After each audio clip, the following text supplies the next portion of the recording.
Okay, welcome back. So in this section, we're going to go ahead and we're going to create our first song file. Super exciting. So we're going to create our first song, and I'm going to show you the folder structure on how Studio One works. So this will help you down the road and save you from a lot of frustration. So let's go ahead and let's launch Studio One. You can follow along with me. Open up your Studio One now, and we're on our start page again, if you remember the last section.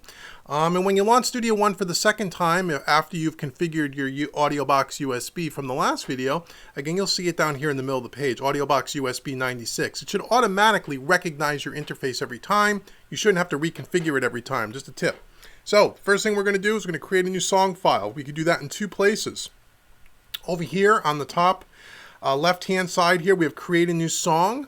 Okay, or we can also click on the song button up here in the top right. Okay, so we're just going to go ahead and create a new song here, and we're going to get the new song dialog box. So let's walk through this a little bit and show you what this is all about. So over here on the left hand side, PreSonus has done a great job by setting up some styles under the styles tab, a bunch of templates based on different kinds of recording kind of configurations to kind of help you with setting up a new song and not having to build everything from scratch, where they've added tracks, they set all the inputs and outputs, they might have even added some effects, compression and EQ and such. So basically these are pre-made templates to kind of help you along. Now we're going to build a song from scratch because I want to show you the basic functions of how to use Studio One, but I urge you at one point, maybe down the road, to open up these templates and look around and see how things are kind of laid out. They can be very helpful, but you'll see we have empty song at the very top, and then we have a bunch of templates underneath here that we can choose from. So that is under the Styles tab. In the center here we have interfaces. And again, PreSonus has gone ahead and been thoughtful to us users, and they went ahead and for all the different interfaces that PreSonus either currently offers or some of their legacy products that they may not even offer any longer on the market, they've gone ahead and set up a bunch of templates to make sure that all the inputs and outputs are set up correctly based on your specific interface. So again, if we scroll down to the middle here, you'll see the audio box USB, which is the audio box that we're using for this recording course and the audio box that you have as part of your package. And again, we're going to build it from scratch, so you see how to do this from scratch, but just keep in mind that if, depending on your interface, you could go ahead and pick one of these pre-made templates. Okay, we'll keep it on empty song. And then finally, we have this user tab. And again, it has empty song at the top. And this is a place where you can create your own templates for maybe recording. You may have a mixing template. You may have different types of templates over time. And I'm going to show you how to create and save a template. It's really easy. So again, this way, the next time you go to create a song that was similar to what you did maybe in the past, you already have your template all set up and you don't always have to build it from scratch. So it is a really useful thing. Okay, but again, for this example, and this is the first time we're doing this, we're going to just stick on empty song, okay? Over on the right-hand side, we have our song title. We can name our song. So for this one, we're just going to name it S1 Studio One Recording Course Demo, okay?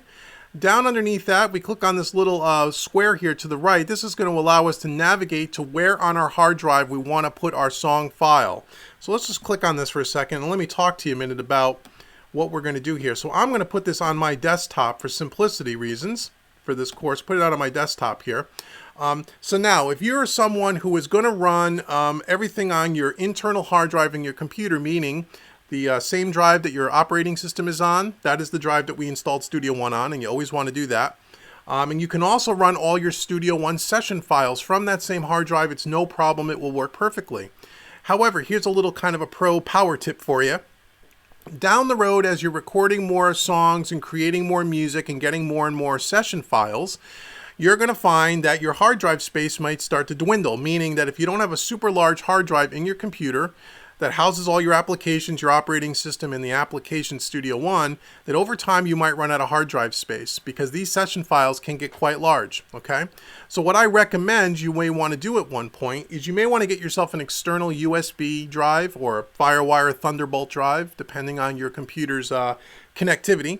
And because hard drives are inexpensive today. You can get a terabyte USB drive for less than $100 US today, which is really affordable.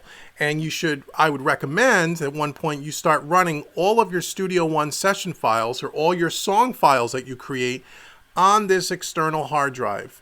So what that would look like is your Studio One application, Studio One Artist, would run on the internal drive. And all your session files, your song files, which are the ones that are going to get large in size, are going to be on this external drive. This way you don't ever have to worry about running out of drive space. Either way is fine, just wanted to kind of give you a heads up. It's something to think about. So we're going to keep it on our internal drive just to keep things simple. But if you did have an external drive plugged in, you can just navigate to that external drive and then we can move forward. So we're going to put this on our desktop and I'm just going to hit open here, okay? So we're going to put this recording, Studio One recording course demo song file on our desktop. Underneath that, we have some things that we can look at and we can choose. We have our sample rate, okay, defaults to 48. Your audio box 96 can go up to 96K at the top end and 44.1K at the low end. It defaults to 48. If you're not sure what the resolution means, I just recommend you keep it either at 44 or 48. The higher the resolution, the larger the file sizes are going to be. Okay, so we just talked about hard drive space and those kinds of things. So if you're running a 96K session, the file sizes are going to be about twice as large as something at 48. Okay, higher resolution means better sound quality as well. Keep in mind that commercial CDs, when you buy a CD at the store, is all at 44:1. Okay, so a lot of people will say recording at the highest resolution will retain the best sound quality possible. Technically, that is true. Can you hear the difference between 96K and 48K? Probably not. Most people can't. I can't. So because of that, and because we want to be mindful of our hard drive space, we want to go ahead and we want to stay at 48K, okay? But that's the explanation around sample rates. Resolution 24-bit, again, let's just keep that at default. Just keep in mind the commercial CD, like we talked about it in a minute, was 44 sample rate, 44.1. Well, commercial CD is also at 16-bit. But for this, we could keep it at 24-bit, okay? The song length, if you know what your song length is going to be, you can put whatever time it is. Let it sit at the default to 5 minutes. I'll show you what that means when we get to the next screen in the next section. Our tempo, again, it defaults to 120 beats per minute. If you know what your tempo is going to be for your song, you can change it there. But if you're not sure, just leave it at 120, don't worry. And then you can also just leave your time signature at 4/4, but realize you can put any time signature in there you want. So if you're someone writing a song in 7/8, you can put 7/8 in there. Okay, but we're going to keep it at 4/4 just to keep it simple. Now this box down here is important. Okay, when you first open up Studio One, you may find that this song is checked. This box, excuse me, is checked. Stretch audio files to song tempo. And I'm going to recommend that you uncheck this. And let me explain what this does. So when you're recording music, which is what we're going to do in this course, it really doesn't matter. But let's say you are going to be someone who's going to mix music. You're going to say a friend or another bandmate or a musician friend sends you a bunch of audio files that they recorded in their studio. And you're going to go ahead and import them into Studio One and start mixing that work. And let's say that those audio files were recorded at 100 beats per minute or 90 beats per minute. If you have this box checked, it is going to stretch the audio to fit the tempo that you have in this box. So if the audio files that were sent to you were at 90 beats per minute and you don't know that and you don't put 90 beats here in the tempo box, what it's going to do, it's going to stretch those files from 90 to 120 beats a minute. What that's going to sound like, you should try it sometime. It's going to sound like they were played by the Chipmunks. It's going to speed up the audio. We don't want that. So unless you're absolutely sure exactly what the tempo is, I would uncheck this box. What that means is, regardless of what the tempo is, if you bring the audio files in at 90 beats per minute, in our example, it's going to retain that 90 beats per minute, regardless of what you set here in the tempo box. Okay, that's super important. That's something that I think when you first open up Studio One for the first time, this is checked. If it is, uncheck that. Okay, play overlaps, you can keep that unchecked, and then we're going to just click OK. Okay, once we've gone through that, we're going to click OK, and here is our new song. Okay. So now let's take a minute to talk about the way the folder structure works here. And what I'm going to do is, and we're going to talk about this in a minute, but what I'm going to do, I'm just going to take a loop out of our loops file. And I'm just going to drag a drum loop on here on a track. Again, don't worry about, I'll walk you through all this in a few minutes. And then I'm going to save the session. Okay, file save. Okay, now I want to talk about the folder structure here. I'm going to close Studio One for a minute and we're going to relaunch it. Okay, we're going to close Studio One. We're going to back all the way out.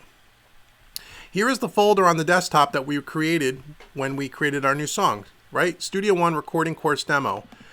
If I do that, Studio One is now put it in here. Here's our song file, the recording Studio One recording course demo. The .song is the Studio One file. Under the cache folder is our audio. Here's that drum file that I just dragged onto our session, that drum loop, okay? I want you to see something. So when you double click on this folder, on this file here to reopen the session, it is looking for this audio file, this audio folder here. Now remember a few seconds ago when we talked about having an external drive, and maybe you want to start running your Studio One sessions, your song files off an external drive to keep the performance high and to not run out of internal hard drive space.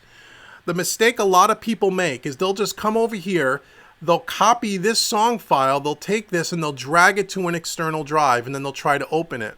And when they try to open it, Studio One is looking for that audio file, that audio folder, to find that drum loop. And it can't find it because we moved it, okay? So what you want to make sure you do is, if you are going to move an existing song that you created on your internal drive to an external drive, you want to make sure that you copy or cut the entire folder over to that new drive before you delete anything that was on your desktop in this example.